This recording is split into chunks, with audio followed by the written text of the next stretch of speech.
This video is for those who are new to the game or interested in learning how to play.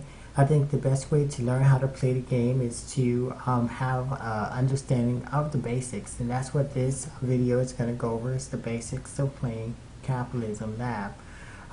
Utilizing the Newbie script that was developed by Capitalism fans, which takes away a lot of the advanced features and provides you with an environment that's very easy for you to play around with, explore, and get started. To obtain the Newbie script, you go to capitalismfans.com, go to downloads, under user-defined scripts, you'll find a Newbie script here. We're going to go ahead and just tell it that we want to download immediately. So we click on the download button, it prompts us to download or save the file.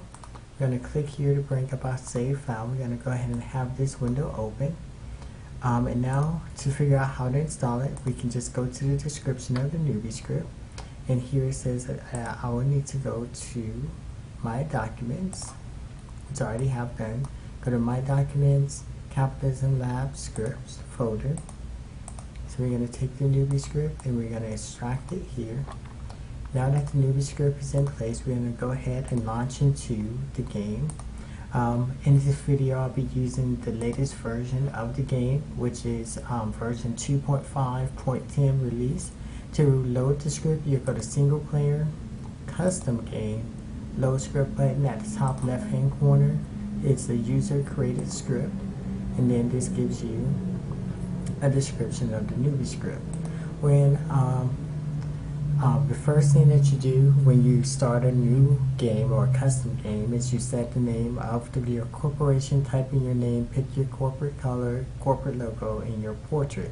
You leave the default settings as they are for this video, and then we're going to click Start. Once you start Capitalism Lab, the first thing you want to do is open a store, because that's going to give you be your introduction to the game series. And now the best way I found to identify where to place your store, which is going to be your first question, is to go over to the map and click on the land value settings. The dark spot shows you where a lot of traffic or customer traffic is, and so we're going to start there. One of the criteria I will use, especially if you're starting out, is to find where a computer company has or the AI company has set up a store and then build next to them, because that's a good indication that it's a good spot. So it's paused. Once you start the game, I guess it's good to know that it's initially paused, so we're going to go ahead and start the game. So while we wait for the AI to develop a store somewhere so that we can go next to theirs, we just look around the city. So still nobody has built in this city. Let's check out another city. So to switch cities, you have the map here. You can click on this down arrow, move between all the cities that are available. We're going to come back to Toronto. I guess since we're looking for retail stores, it's setting our filter to firms, retail stores. So now it knows that we're looking for a retail store by anybody in this city, and there's none. And we have two in Montreal. So this is where the AI developed one of their first stores. You don't want to build over residential properties because it'll have a negative effect on your company. So if you see something like it shows here where it says this location is occupied by residential buildings, you don't want to build there because it have a negative effect on your branding, and as well as it does increase the cost of developing. So let's step back for a minute. So we're going to go to build a store. You go to the build mode, click on retail store, and for this video we'll create a department store. Here it tells us how much money it'll cost us to set up the department store, the monthly overhead that will be acquired, that it will cost to run and operate the department store, and we're just going to place it here. Once you find the land that's not occupied by residential properties, you can go ahead and build it.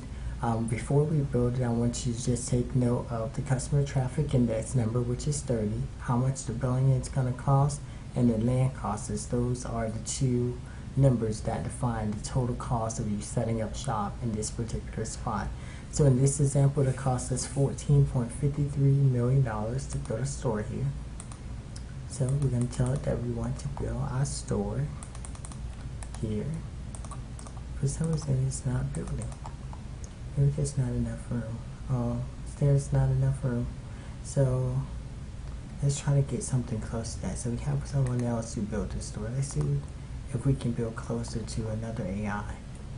I'm going to build close to Elizabeth's store. So we're going to go to the department store. There's no residential buildings.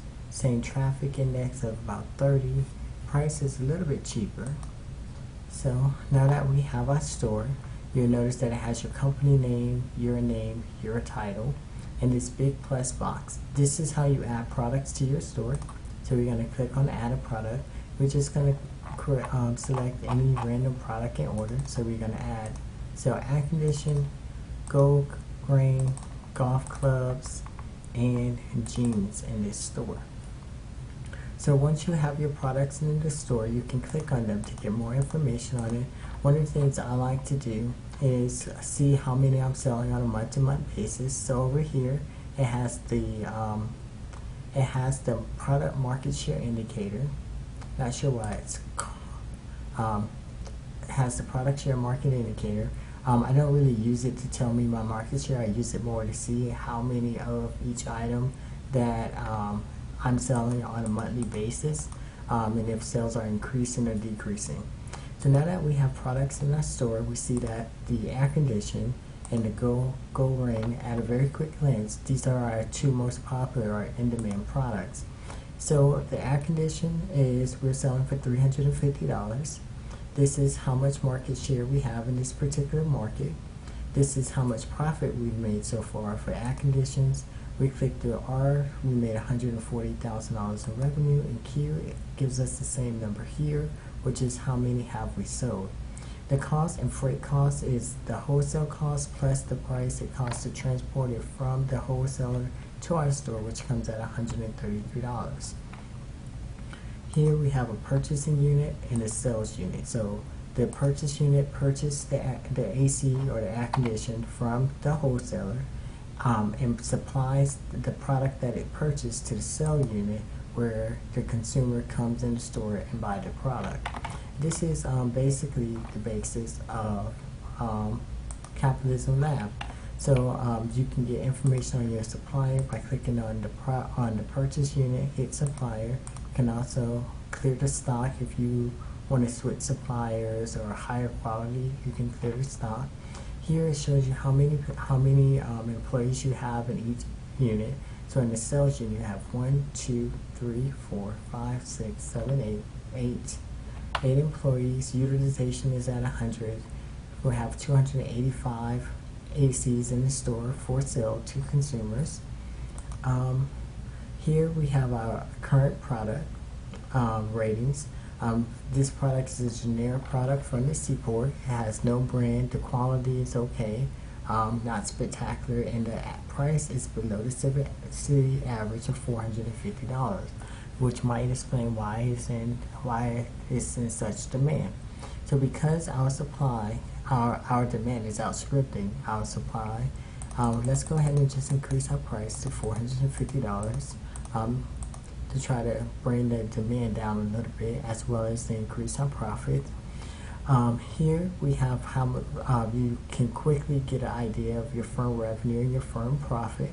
And of course, we know that revenue minus expenses equal profit, but you may be wondering what those expenses are. So in Capitalism Lab, you can go inside of your store, you can go click on the $ to go to this particular store or this firm's financial report. So in this firm's financial report, we can take a look at last month's.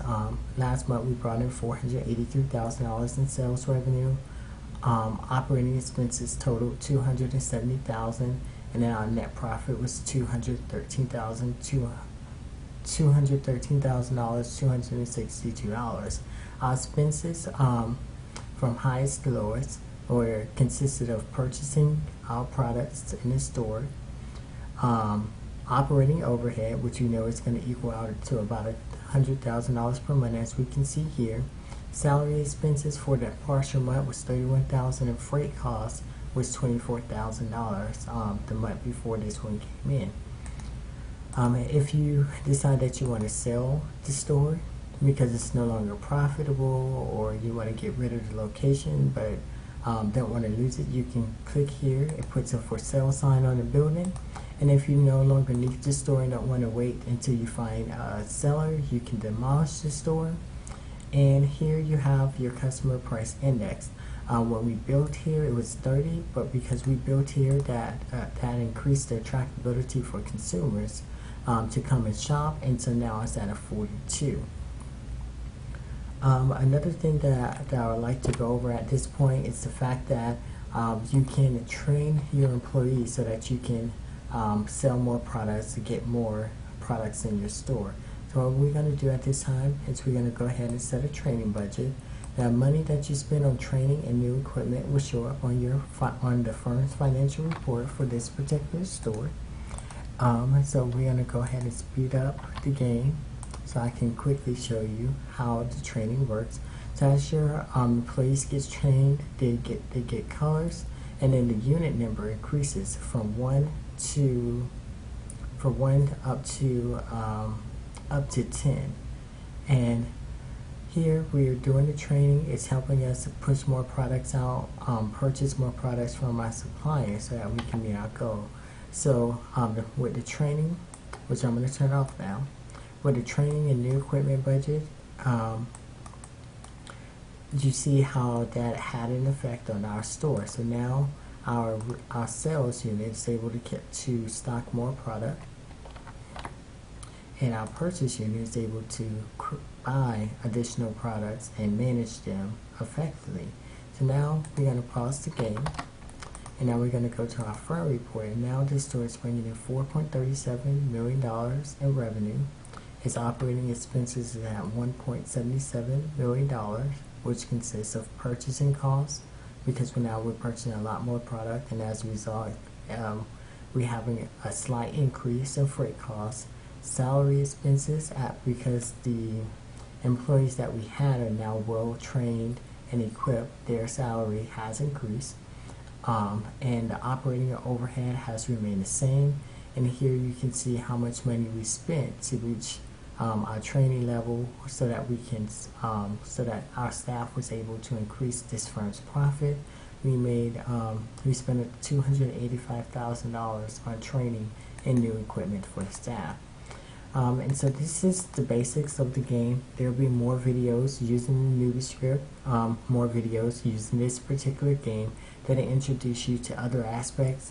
Didn't want to make this video too long because I know the most important part is getting you to understand the basic, get started in the game, and there's really no need for you to sit around and watch a YouTube video for an hour on how to play a game when what you really need is something basic to get started.